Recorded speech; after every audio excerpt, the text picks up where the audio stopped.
compréhension de la situation. Les informations en détail. Le président Abdel Fattah el-Sisi a déclaré que la citoyenneté, l'égalité des droits de tous les Égyptiens et la lutte contre l'extrémisme sont des principes constants de la politique de l'État égyptien.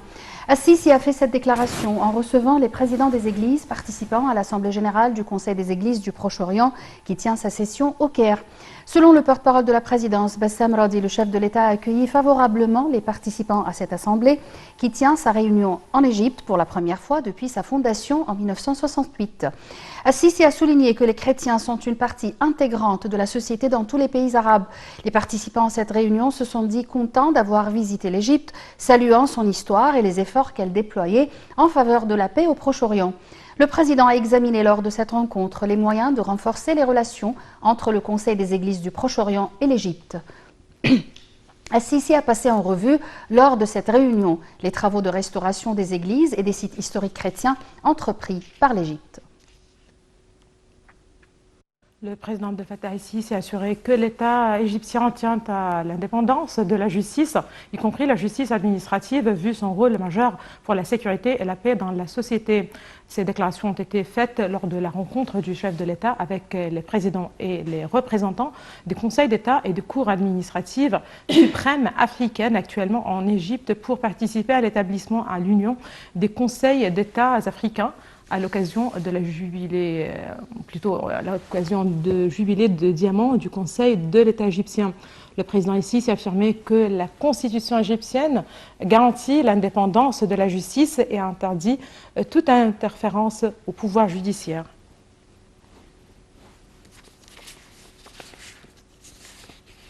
Le Premier ministre Mostafa Madbouli s'est réuni avec le ministre du Logement, le ministre des Transports, le conseiller du président pour la planification urbaine et le président du génie militaire. La réunion était centrée sur le suivi des projets routiers mis en place ainsi que la coordination entre les ministères et les services concernés par ces projets. Au cours de cette réunion, M. Madbouli a donné des directives pour achever au plus vite les travaux en cours dans l'autoroute côtier et régler la mise en place des diverses infrastructures dans les villages touristiques. L'Égypte suit avec inquiétude les développements actuels survenus à Tripoli, mettant l'accent sur la nécessité de maintenir le calme et de préserver la sécurité et la paix du peuple libyen sur son territoire. Dans un communiqué, le ministère des Affaires étrangères a exhorté les parties en conflit en Libye de faire preuve de modération et de s'abstenir de prendre des mesures pouvant accroître le cycle de la violence. Il a aussi réitéré l'importance de la tenue simultanément et sans retard des élections présidentielles et législatives en Libye. Ou plutôt à Tripoli, des affrontements ont éclaté aujourd'hui après que le mouvement libyen désigné par le Parlement et soutenu par le maréchal Khalifa Haftar a annoncé son entrée dans la capitale. Le ministère de l'Intérieur poursuit ses campagnes quotidiennes pour contrôler les prix des produits stratégiques sur les marchés. Le ministère de l'Intérieur a confisqué 61 tonnes de produits alimentaires et d'autres produits durant ces dernières 24 heures. Il a aussi saisi 25 tonnes de produits stratégiques subventionnés et monopolisés. La police a de même confisqué 15 tonnes de ciment vendus à un prix plus élevé que les prix officiels. Le ministère de l'Intérieur a également confisqué près de 21 tonnes de produits alimentaires vendus à des prix plus chers. En ce qui concerne les procès des boulangeries, la police a saisi 462 procès, dont 176 procès concernant du pain non conforme aux critères. S'agissant des procès de la fourniture du blé, le ministère de l'Intérieur a enfin saisi plus de 297 tonnes et demie de blé local.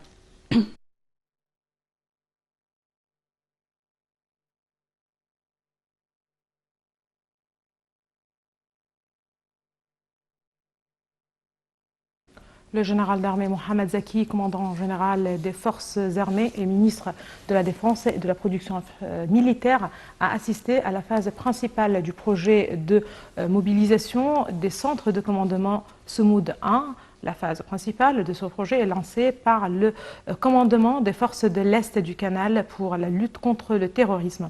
Elle est lancée dans le cadre du plan de l'entraînement combatif des forces armées. Les indices de la Bourse du Caire ont collectivement haussé lors des échanges d'aujourd'hui, soutenus par des opérations d'achat de la part des institutions locales et arabes et des individus étrangers. L'indice principal EGX 30 a grimpé de 0,2% au niveau de 10 484 points et les indices secondaires EGX 70 et EGX 100 ont respectivement haussé de 0,8 et 0,6%.